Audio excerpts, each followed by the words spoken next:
Hi friends, college solution ఛానల్కు మీకు స్వాగతం. సో ఈ వీడియోలో వచ్చేసరికి మనకైతే నిన్నైతే ఓపెన్ అయ్యాయి అనమాట. అంటే రెస్పాన్స్ షీట్ అనేది రిలీజ్ చేశారు. సో ఇక్కడ చూసుకున్నట్లయితే ఆన్సర్కి ఛాలెంజ్ JEE-1 అయితే మనకి రీషెడ్యూల్ అయితే చేశారనమాట.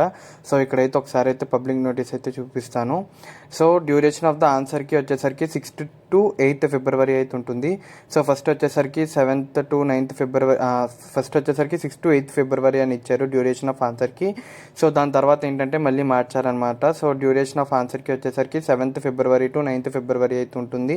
సో బీటెక్ అయినా, బీఆర్కి అయినా, బీ ప్లానింగ్ అయినా ఇవే డేట్స్ అనమాట. సో ఆన్సర్కి అయితే మీకైతే ఎలా మీరు పెట్టాలో మీకైతే తెలిసి ఉంటుంది. సో మీరు ఇక్కడ ఓపెన్ చేయగానే మనకి ఇక్కడ మీరు చూసుకున్నట్లయితే లాగిన్ చేయొచ్చు. సో ఇక్కడ మీకు ఒక క్లిక్ హియర్ అని చెప్పి అవుతుంది కదా.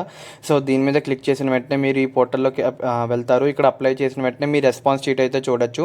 అదేవిధంగా మీరు అక్కడే మీ ఆన్సర్కి అయితే ఛాలెంజ్ కూడా చేయొచ్చు అనమాట. JEE Mains ఎవరైతే రాసారో వాళ్ళనమాట. సో మీకు ఆన్సర్కి చెక్ చేసుకోవాలనుకుంటే కింద కామెంట్ సెక్షన్లో చెప్పండి ఆన్సర్కి కావాలని. సో నేనైతే ఆన్సర్ కీస్ అయితే వీడియో అయితే పెడతానమాట. అంటే అన్ని స్లాట్స్ కలిపి ఏవైతే ఓన్లీ రాంగ్ ఆన్సర్స్ ఉన్నావో ఆ కీ అయితే నేనైతే వీడియో అయితే చేసి పెడతాను. సో ప్రస్తుతానికైతే రెస్పాన్స్ షీట్ అయితే రిలీజ్ అయింది. And 7th to 9th February దాకా అయితే టైం ఉంది. సో రిజల్ట్స్ అయితే మాత్రం మ్యాక్సిమం 12th Februaryకి మనకి JEE Mains టోటల్ రిజల్ట్స్ అయితే వచ్చే అవకాశం అయితే ఉందన్నమాట. అంటే సెషన్ 1 సంబంధించి. సో ఇది ఫ్రెండ్స్ టోటల్ మొత్తం JEE Mains సంబంధించి రెస్పాన్స్ షీట్ సంబంధించి డీటెయిల్స్ అయితే మాత్రం. సో మీకు ఏమైనా డౌట్స్ ఉంటే కింద కామెంట్ సెక్షన్లో అడగండి. సో ఆన్సర్కి ఏవైతే మిస్టేక్స్ ఉన్నాయో అవి కావాలంటే కూడా కింద కామెంట్ సెక్షన్లో అడగండి.